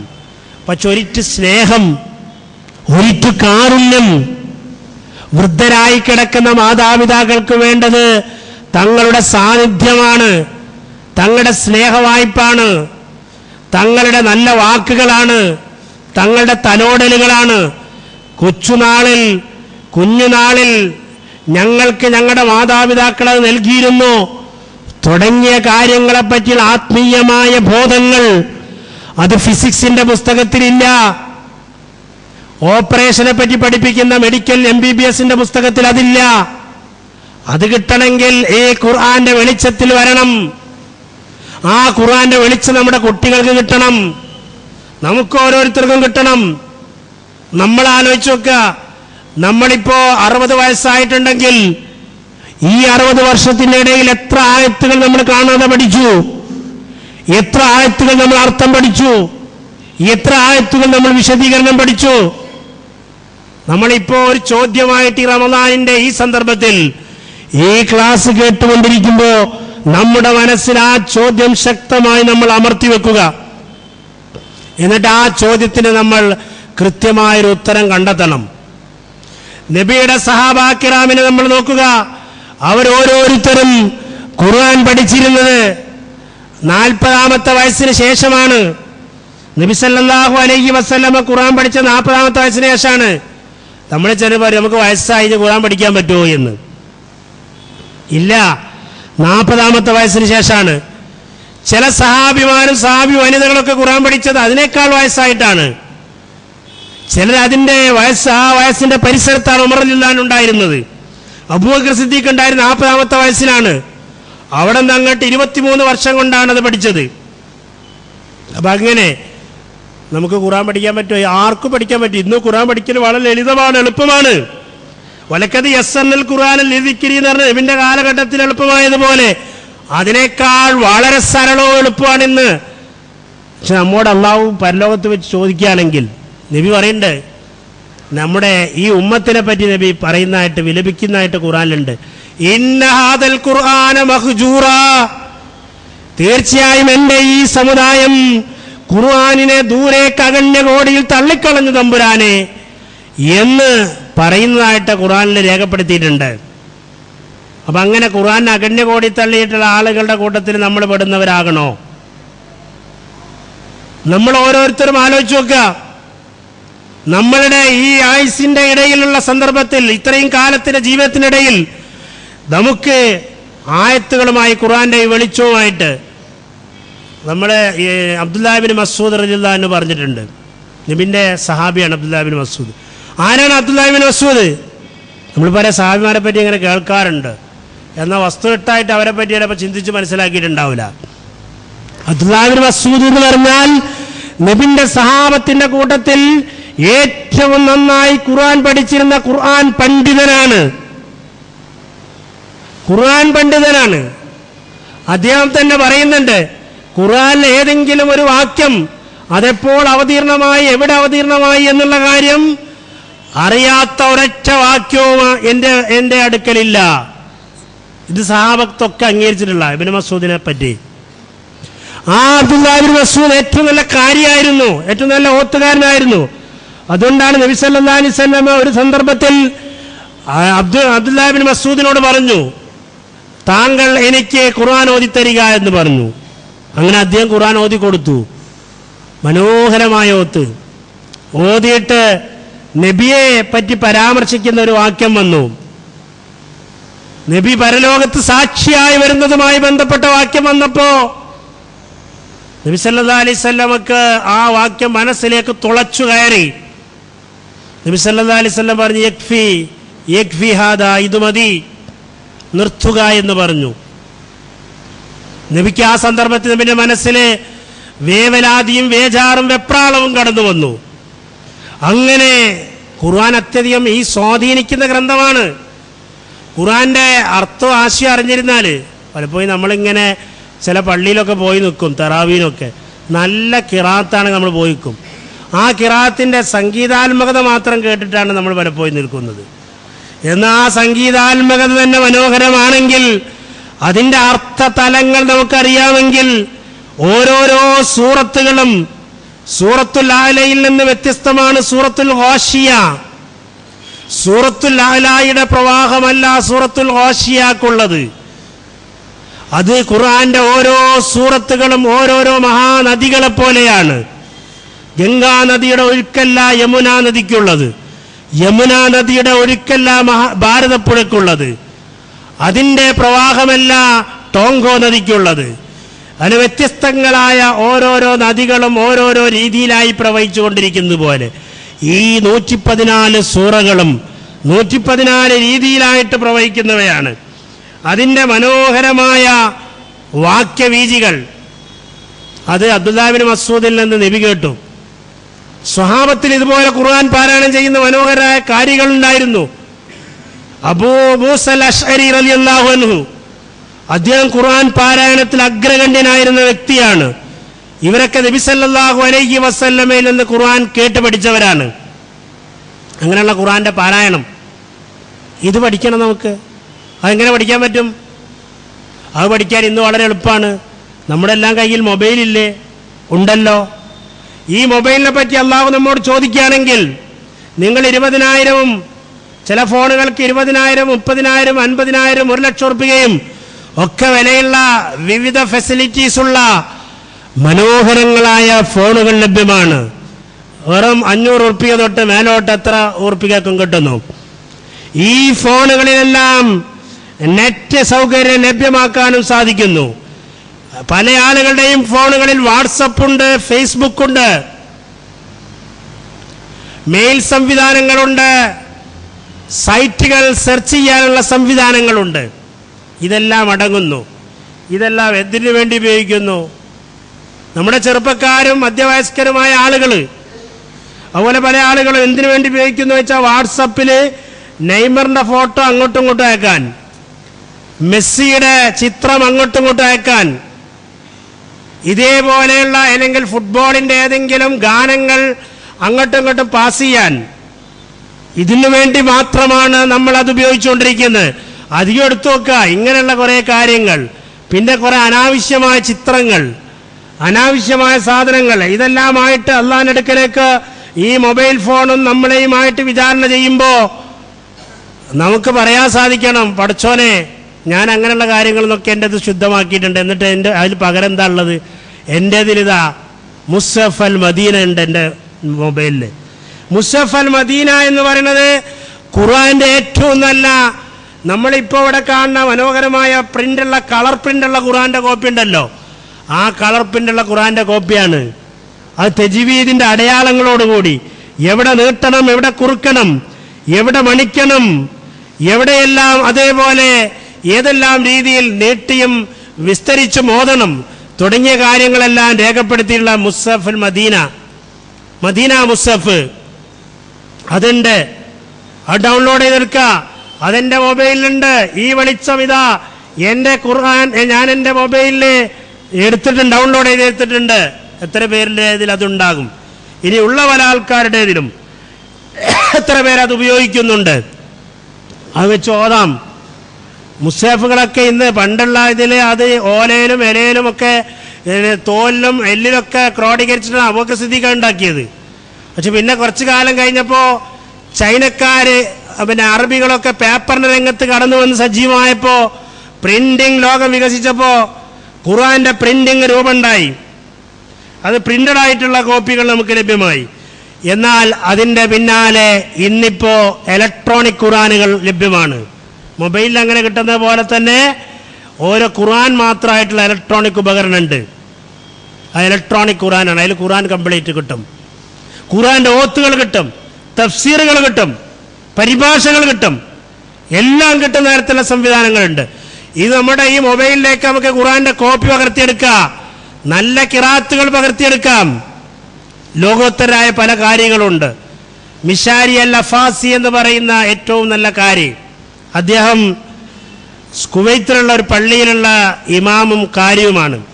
ഏറ്റവും നല്ല മുജവ്വിദായിട്ടുള്ള നന്നായി തജ്വീദോടുകൂടെ മനോഹരമായി ഖുർആൻ പാരായണം ചെയ്യുന്ന ഒരു മഹാപണ്ഡിതനാണ്. അദ്ദേഹം നല്ല പാട്ടുകാരനുമാണ്. അറബി പാട്ടുകൾ മനോഹരമായി പാടുന്ന ആളാണ്. അദ്ദേഹത്തിൻ്റെ ശബ്ദ വീചികളിലൂടെ ഖുർആൻ പാരായണം പുറത്തേക്ക് വന്നിട്ടുണ്ട്.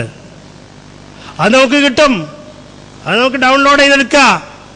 എന്നിട്ട് ഇനി അത് നമുക്ക് ഫോളോ ചെയ്യാൻ പറ്റിയിട്ടില്ലെങ്കിൽ പണ്ട് മുതലേ നമ്മളൊക്കെ കേൾക്കാറുള്ള അബ്ദുൽ ബാസിത്ത് എന്ന് പറയുന്ന കാര്യമുണ്ട്. നമ്മളൊക്കെ പണ്ട് വയലിലുണ്ടാകുമ്പോൾ വലിയ റെക്കോർഡ് വെക്കാറുണ്ടായിരുന്നു, വലിയ റൗണ്ടുള്ള റെക്കോർഡ്.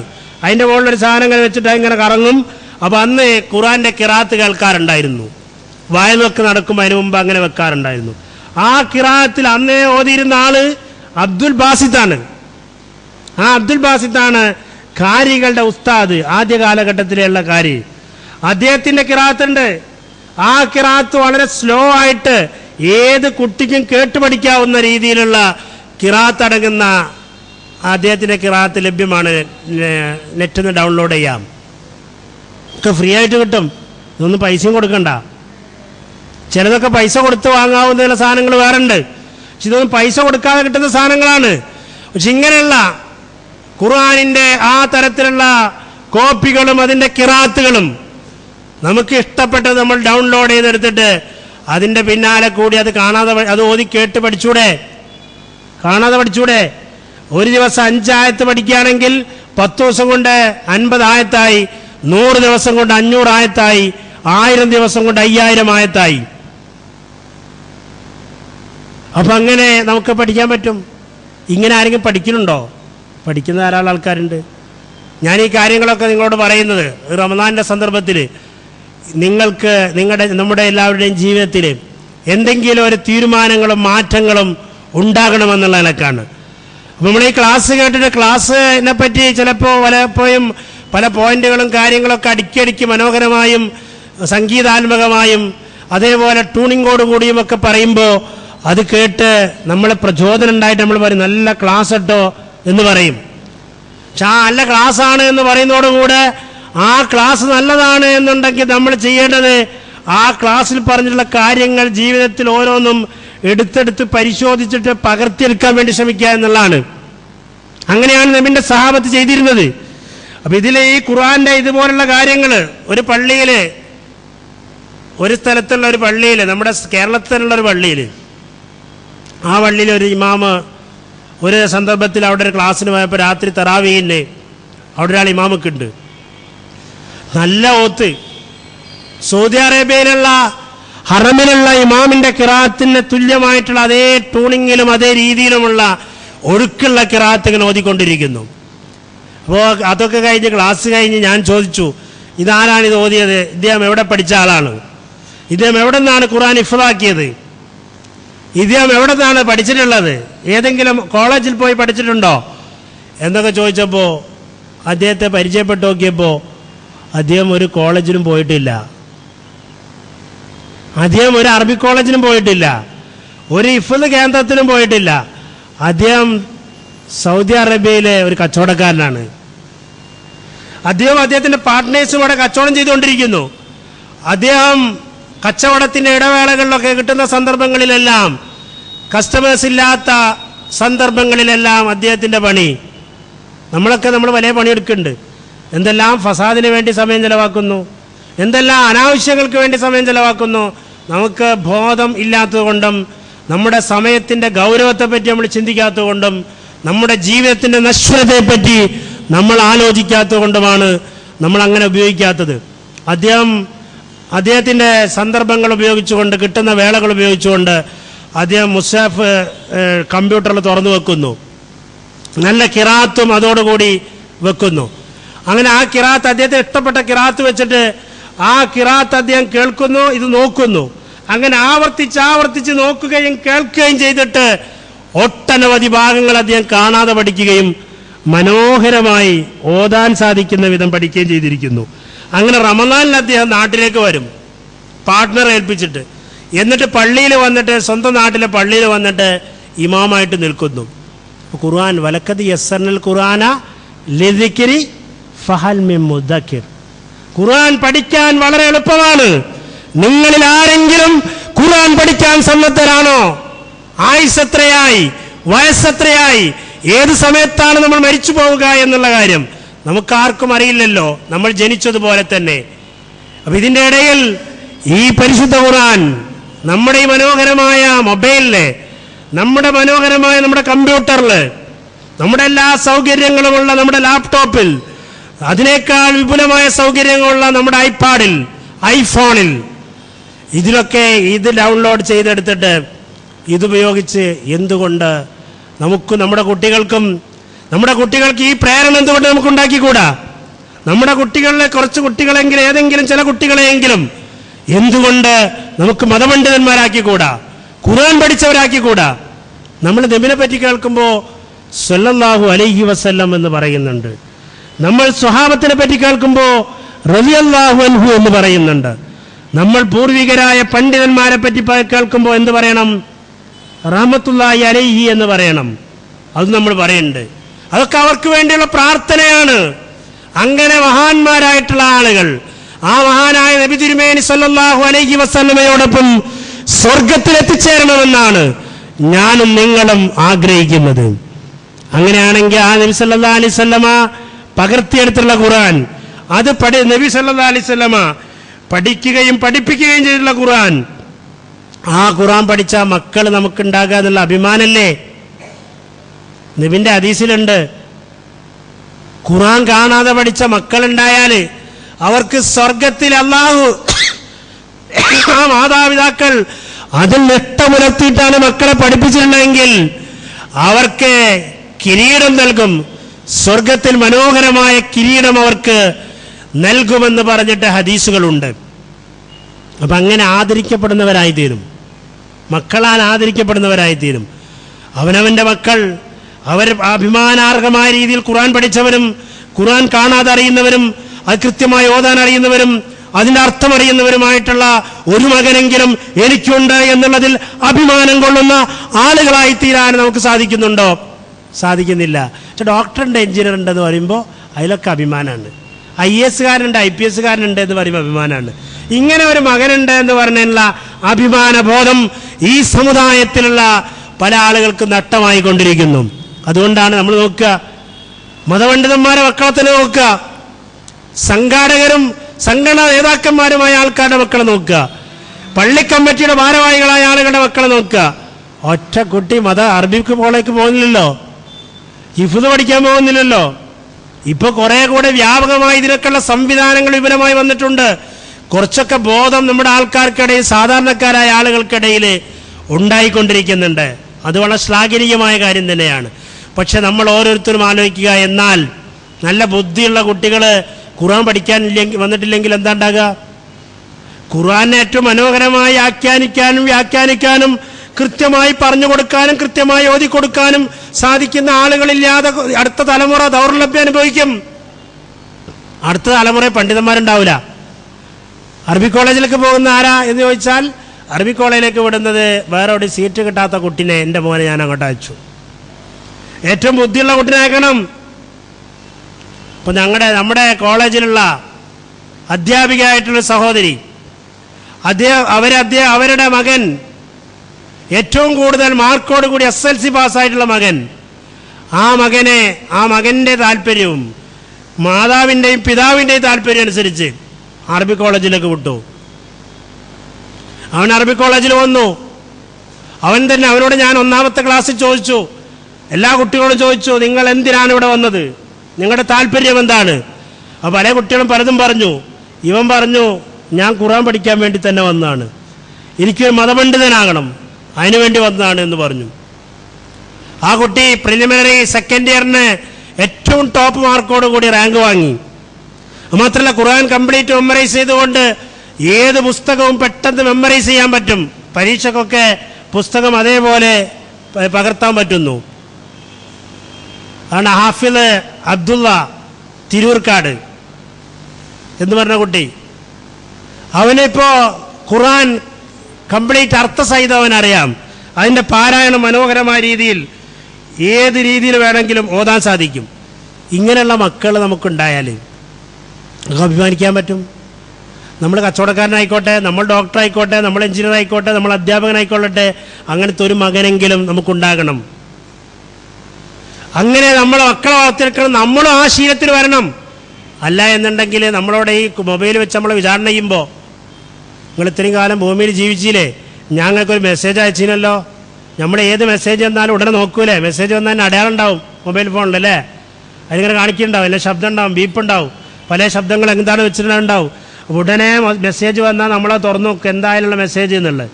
ആ മെസ്സേജ് നമുക്കറിയാത്ത ഭാഷയിലാണെങ്കിലോ നമ്മൾ അറിഞ്ഞ ആൾക്കാരുടെ ചോദിക്കും, എന്താണ് ഇതിൽ പറഞ്ഞത്, ഒന്ന് വായിച്ചോണ്ടാ എന്ന് പറയും. അള്ളാഹു നമുക്ക് മെസ്സേജ് അയച്ചിരിക്കുന്നു. ആ മെസ്സേജാണ് ഖുർആൻ.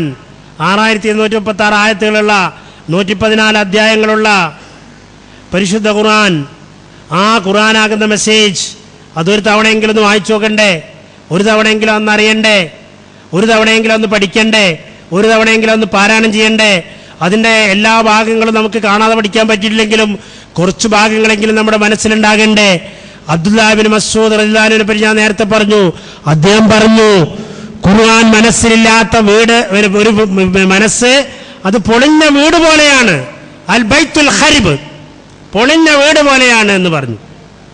ഖുർആൻ മനസ്സിലില്ലാത്ത വീട്, ഒരു മനസ്സ്, ഖുർആൻ മനസ്സിലില്ലാത്ത ഒരു വ്യക്തി പൊളിഞ്ഞ വീട് പോലെയാണ് അവൻ്റെ മനസ്സ് എന്ന് പറഞ്ഞു. നമ്മൾ ആലോചിച്ചൊക്കെ ഒരു പൊളിഞ്ഞ വീടിൻ്റെ അവസ്ഥ എന്താണ്? പൊളിഞ്ഞ വീടിൻ്റെ അവസ്ഥ, ആ വീട്ടിലെ എല്ലാവിധ ക്ഷുദ്രജീവികളും കയറിക്കോടും. ആ വീടിൻ്റെ മറ്റുഭാഗങ്ങളും ഏത് സമയത്തും പൊളിഞ്ഞു വീകാം. ആ വീട്ടിലെ അതിൻ്റെ വാതിൽ പൊളിഞ്ഞു വീണിട്ടുണ്ടെങ്കിൽ തസ്കരന്മാരും കൊള്ളക്കാരും രാത്രി അവരുടെ അധിനിവേശ കേന്ദ്രമാക്കും. നായ്ക്കളും പട്ടികളും കയറി മേവുന്ന സ്ഥലമായിട്ടത് മാറും. ഇതേപോലെ ഖുർആൻ ഒട്ടുമില്ലാത്ത മനസ്സ് പൊളിഞ്ഞ വീട് പോലെയാണ് എന്ന് ഖുർആന്റെ ഏറ്റവും വലിയ പണ്ഡിതനായ അബ്ദുല്ലാഹ് ഇബ്നു മസ്ഊദ് റളിയല്ലാഹു അൻഹു നമുക്ക് പറഞ്ഞു തരാണ്. നമ്മുടെ മനസ്സിൽ ഖുർആൻ ഇല്ലെങ്കിൽ പൊളിഞ്ഞ വീട് തന്നെയാണ്. ഖുർആൻ ഇല്ലാത്തതുകൊണ്ടാണ് നമ്മൾ കിബറന്മാരാകുന്നത്. ഖുർആൻ അതിൻ്റെ ശരിയായ രീതിയിൽ, ഖുർആൻ വെറും കാണാതെ പഠിക്കുക എന്നുള്ളതല്ല. ചില ഹാഫിദുകളുണ്ട് ഖുർആൻ കാണാതെ കംപ്ലീറ്റ് പഠിച്ചിട്ടുണ്ട്. ഒരു തലക്കന്ന് അങ്ങ് വിട്ടാൽ ട്രെയിൻ പോണ മാതിരി അങ്ങനെ പോവും. എന്താ അതിൻ്റെ അർത്ഥം എന്നറിയാതിരിക്കുന്ന ആളുകൾ. അങ്ങനെയല്ല, ഇതിൻ്റെ അർത്ഥം ആശയം എന്താണെന്ന് മനസ്സിലാക്കി അത് ഉൾക്കൊള്ളണം. അത് ഉൾക്കൊള്ളുന്ന ആളുടെ മനസ്സിൽ നിന്ന് കിബർ പറ്റേ ഇറങ്ങിയാണ്ട് പോകും. ഈഗോ എന്ന സാധനം അയാൾക്ക് ഉണ്ടാവില്ല. നമ്മളെ സമൂഹം അനുഭവിക്കുന്ന ഏറ്റവും വലിയ പ്രശ്നം എന്താണ്? ആളുകളുടെ ഈഗോയും കിബറുമാണ് എല്ലാ മേഖലകളിലും. അതുപോലെ ആളുകളുടെ ഹസദ്, ഖുർആനാകുന്ന ദിവ്യ ഔഷധം അവിടെ കയറിക്കൂടിയാൽ അത് പാനം ചെയ്ത് കഴിഞ്ഞാൽ ഹസദ് എന്ന് പറയുന്ന, അസൂയ എന്ന് പറയുന്ന രോഗമായി ഇറങ്ങി അങ്ങോട്ട് പോകും.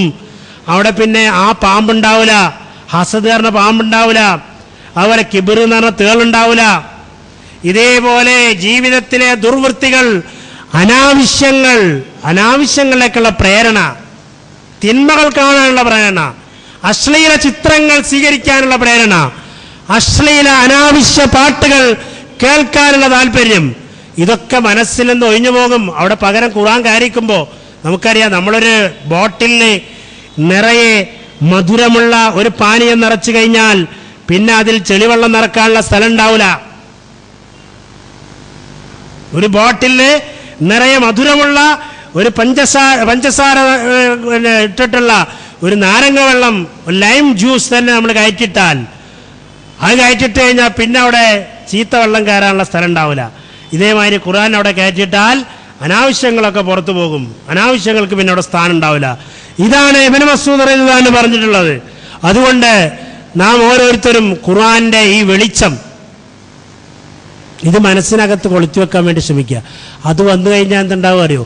അലാ ബിദിക്രില്ലാഹി തത്മഇന്നുൽ ഖുലൂബ്. അറിയുക, ഖുർആൻ കൊണ്ടാണ് നിങ്ങൾക്ക് മനഃശാന്തി ഉണ്ടാവുക. അള്ളാഹിന്റെ ദിക്ർ കൊണ്ട്. അള്ളാഹിന്റെ ദിക്ർ ഖുർആനിലുണ്ട്. അള്ളാഹിന്റെ ദിക്ർ കൊണ്ടാണ് മനഃശാന്തി ഉണ്ടാവുക. അള്ളാഹിന്റെ ദിക്റിനെ പരാമർശിക്കുന്നതാണ് ഖുർആൻ. വിവിധ സ്ഥലങ്ങളിൽ അള്ളാഹുവിന്റെ സവിശേഷമായ സിഫാത്തുകൾ, വിശേഷണങ്ങൾ, അള്ളാഹുവിനെ പറ്റിയുള്ള ദിക്ർ, ഓർമ്മ, അനുസ്മരിപ്പിക്കുന്ന വാക്യങ്ങൾ, അതാണ് ഖുർആനിൽ അടങ്ങുന്നത്. അത് നമ്മുടെ അടുക്കൽ ഉണ്ടായിക്കഴിഞ്ഞാൽ മനസ്സിനെന്തെന്നില്ലാത്ത ശാന്തി ഉണ്ടാകുമെന്നാണ് പറയുന്നത്. നമ്മൾ പലരും അസ്വസ്ഥരാണല്ലോ. എന്തിൻ്റെയൊക്കെ പേരിൽ? കച്ചവടത്തിൻ്റെ പേരിൽ, ദുനിയാവിൻ്റെ പേരിൽ, ദുനിയാവിലെ പ്രശ്നങ്ങളുടെ പേരിൽ, രോഗത്തിൻ്റെ പേരിൽ. മഹാരോഗിയായ ഒരാൾക്ക് ഖുർആൻ പാരായണം ചെയ്യുന്ന ഒരാളാണെങ്കിൽ അയാൾക്ക് ആശ്വാസം ഉണ്ടാകും.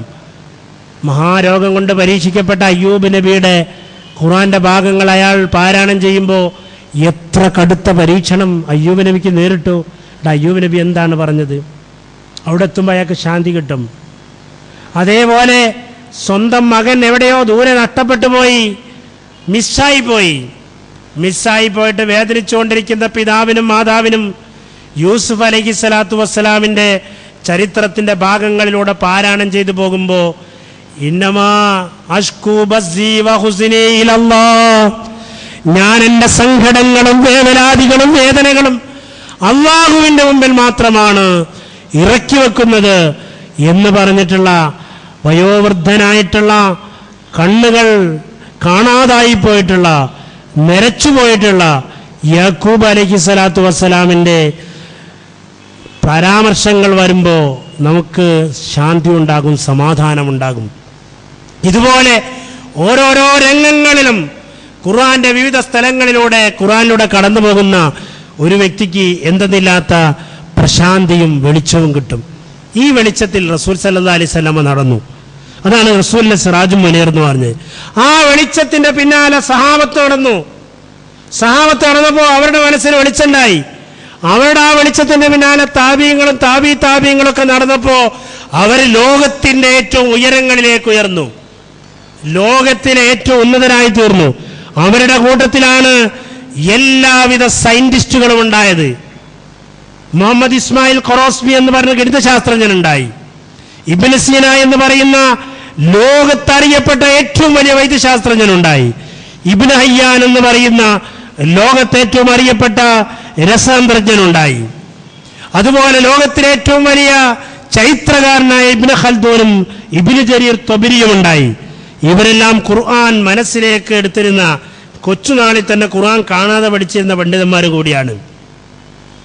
അപ്പോൾ ആ ഒരു വിധാനത്തിലേക്ക് മുസ്ലിങ്ങൾക്ക്, നമുക്ക് ഈ ഖുർആന്റെ വെളിച്ചത്തിലൂടെ ഉയരാൻ സാധിക്കണം. അതിന് ഖുർആനിലേക്ക് വന്നാലേ ആ ഉയർച്ച ഉണ്ടാവുള്ളൂ. പിന്നെ എങ്ങനെ മുസ്ലിങ്ങൾ തകർന്നു? മുസ്ലിങ്ങൾ എങ്ങനെ പിന്നാക്കക്കാരായി? അത് മുസ്ലിങ്ങൾ 1000 വർഷം പിന്നിട്ടപ്പോൾ മുസ്ലിങ്ങൾ ഖുർആനിൽ നിന്ന് അകന്നു.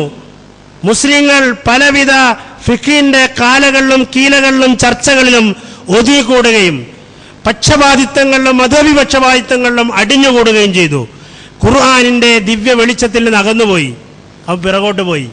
ഇനി വേണ്ട മുന്നോട്ട് വരാൻ, വികസിക്കാനുള്ള മാർഗം ഞാനും നിങ്ങളും, നമ്മുടെ കുട്ടികളും, നമ്മുടെ സഹോദരങ്ങളും സഹോദരിമാരും എല്ലാവരും ഖുർആനിനെ മുറുകെ പിടിക്കുവാനും ഖുർആനിലേക്ക് തിരിച്ചു വരാനും വേണ്ടി ശ്രമിക്കുക.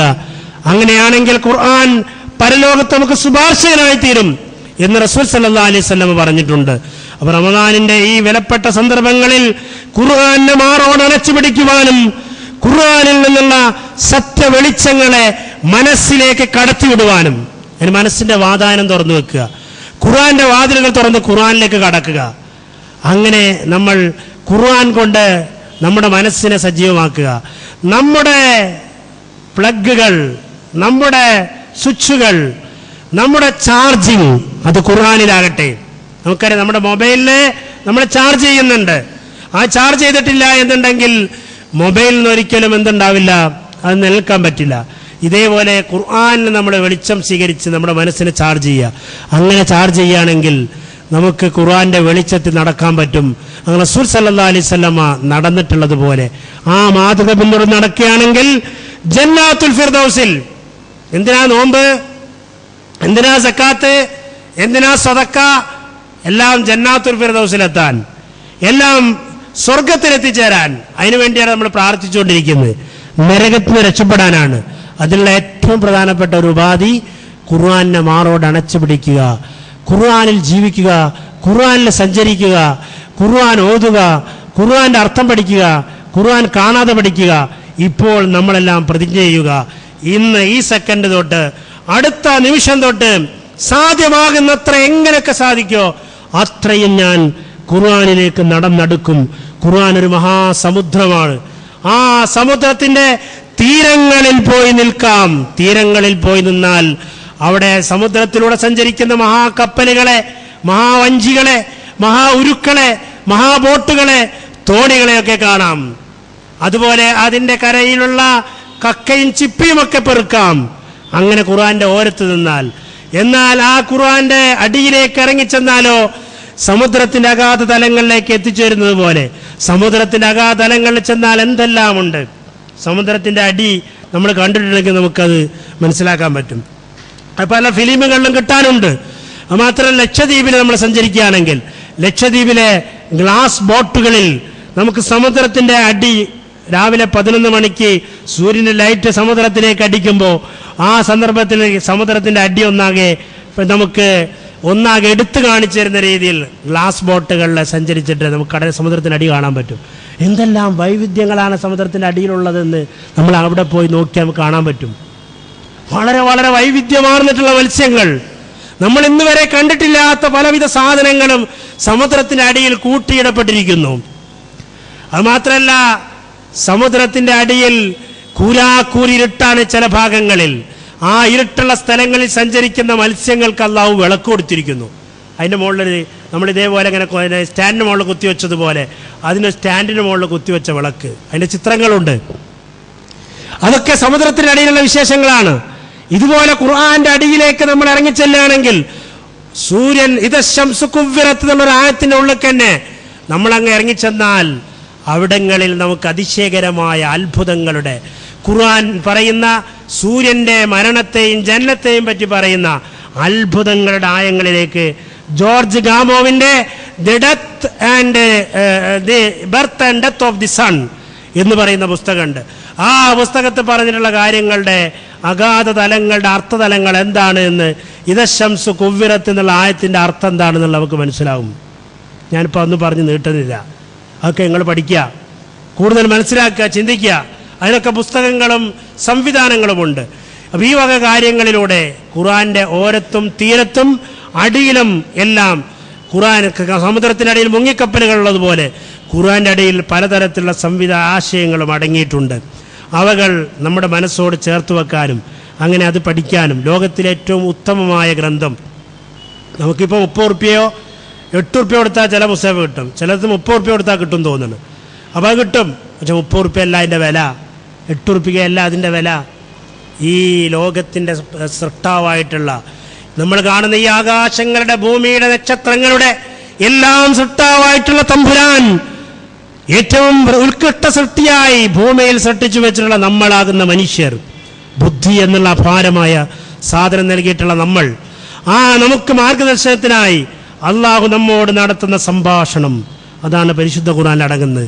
ആ വിലയും നിലയും മനസ്സിലാക്കി ഖുർആന്റെ അതിന്റെ ഡിഗ്നിറ്റിയോടുകൂടി, അതിന്റെ മഹത്വത്തോടുകൂടി, അതിന്റെ ഉരുവത്തോടുകൂടി, അതിന്റെ അലീമായ അവസ്ഥയോടുകൂടി, ഖുർആൻ അലീം എന്നാണ് പറയുന്നത്, ഖുർആൻ മഹത്തായ ഖുർആൻ എന്ന ആ അവസ്ഥയിൽ ഖുർആനെ നമ്മൾ ബഹുമാനിക്കുകയും ആദരിക്കുകയും ചെയ്യുക. ആ ബഹുമാനവും ആദരവും അതിനെ തട്ടിൻ പുറത്ത് ഉയർത്തി വെക്കാൻ വേണ്ടി മാത്രമാക്കി വെക്കാതെ, എവിടെയെങ്കിലും മരിച്ചേടെ തോതാൻ വേണ്ടി മാത്രമാക്കി മാറ്റിവെക്കാതെ, നിരന്തരമായി പഠിക്കുവാനും ജീവിതത്തിൽ അനുവർത്തിക്കുവാനുമുള്ള ഗ്രന്ഥമായി ഉപയോഗപ്പെടുത്തുക. അള്ളാഹു ഈ സന്ദർഭത്തിൽ പരിശുദ്ധ ഖുർആനുമായി ബന്ധപ്പെട്ട ജീവിതം കെട്ടിപ്പടുക്കുന്ന നല്ലവരായ വിശ്വാസികളും വിശ്വാസിനികളുമായ ആളുകളുടെ കൂട്ടത്തിൽ ഉൾപ്പെടുത്തി നമ്മയെല്ലാം അനുഗ്രഹിക്കുമാറാകട്ടെ. അള്ളാഹുവെ, പരിശുദ്ധ ഖുർആന്റെ ആശയങ്ങൾ പഠിക്കുവാനും അത് കാണാതെ പഠിക്കുവാനും അതിൻ്റെ അർത്ഥങ്ങളും വിശദാംശങ്ങളും അത്ഭുതങ്ങളുമെല്ലാം മനസ്സിലാക്കാനും ശ്രമിക്കുന്ന, അതിൽ താല്പര്യമുള്ള ആളുകളുടെ കൂട്ടത്തിൽ ഉൾപ്പെടുത്തി ഞങ്ങളെല്ലാം നീ അനുഗ്രഹിക്കണേ തമ്പുരാനെ. അള്ളാഹുവെ ഖുർആൻ നൽകുന്ന വെളിച്ചത്തിൽ നടന്ന് അതിലൂടെ മുന്നോട്ട് പോയി എല്ലാവിധ തെറ്റുകളിൽ നിന്നും കുറ്റങ്ങളിൽ നിന്നും അകന്ന് എല്ലാവിധ ദുസ്വഭാവങ്ങളിൽ നിന്നും മാറി ശരിയായ വിനയാന്യതരായ മുഅ്മിനുകളും മുത്തഖികളുമായി ജീവിച്ചു മരിക്കാനുള്ള തൗഫീക്ക് നീ ഞങ്ങൾക്കെല്ലാവർക്കും പ്രദാനം ചെയ്യണേ തമ്പുരാനെ. റമദാനിന്റെ പകലുകളിലും രാത്രികളിലുമായി ഞങ്ങളെല്ലാം ചെയ്തുകൊണ്ടിരിക്കുന്ന നിന്റെ തൃപ്തി മാത്രം കാംക്ഷിച്ചുകൊണ്ട് ചെയ്യുന്ന എല്ലാ സൽക്കർമ്മങ്ങളും ശരിയായ അമലുകളായി സ്വീകരിച്ച് അതിന് തക്കതായ പ്രതിഫലം നൽകി ഞങ്ങളെയെല്ലാം നീ അനുഗ്രഹിക്കണേ തമ്പുരാനെ. അല്ലാഹുവേ, ഞങ്ങളിൽ നിന്ന് പലതരത്തിലുള്ള രോഗങ്ങളും വിഷമങ്ങളും പ്രയാസങ്ങളും അനുഭവിച്ചുകൊണ്ടിരിക്കുന്ന ധാരാളം സഹോദരന്മാരും സഹോദരിമാരുമുണ്ട്. അവരുടെ എല്ലാവരുടെയും പ്രയാസങ്ങളും ദുരിതങ്ങളും വിഷമങ്ങളുമെല്ലാം നിന്റെ മഹത്തായ ഫദ്ലും ശിഫാവും കാരണം നീ ദൂരീകരിച്ചു കൊടുക്കണേ തമ്പുരാനെ. അല്ലാഹുവേ, ഞങ്ങളിൽ നിന്ന് വിട ചൊല്ലി നിന്റെ അടുക്കലേക്ക് വന്നു ചേർന്നിട്ടുള്ള ഞങ്ങളുടെ പ്രിയപ്പെട്ടവരും അല്ലാത്തവരുമായ വിശ്വാസികളും വിശ്വാസിനികളുമായ എല്ലാവരുടെയും പാപങ്ങൾ നീ അവർക്കെല്ലാം പുറത്തു മാപ്പാക്കി കൊടുക്കണേ തമ്പുരാനെ. അല്ലാഹുവേ, മഹത്തായ ഈ റമദാനിന്റെ ഫദ്ല് കാരണം അവരെയും ഞങ്ങളെല്ലാവരെയും ജന്നാത്തുൽ ഫിർദൗസിൽ ഒരുമിച്ച് കൂട്ടുന്നവരാക്കി തീർക്കുകയും ചെയ്യണേ തമ്പുരാനെ. റബ്ബന ആതിനാ ഫിദ്ദുനിയ ഹസന വഫിൽ ആഖിറതി ഹസനതൻ വഖിനാ അദാബന്നാർ. അസ്സലാമു അലൈക്കും വറഹ്മത്തുള്ളാഹി.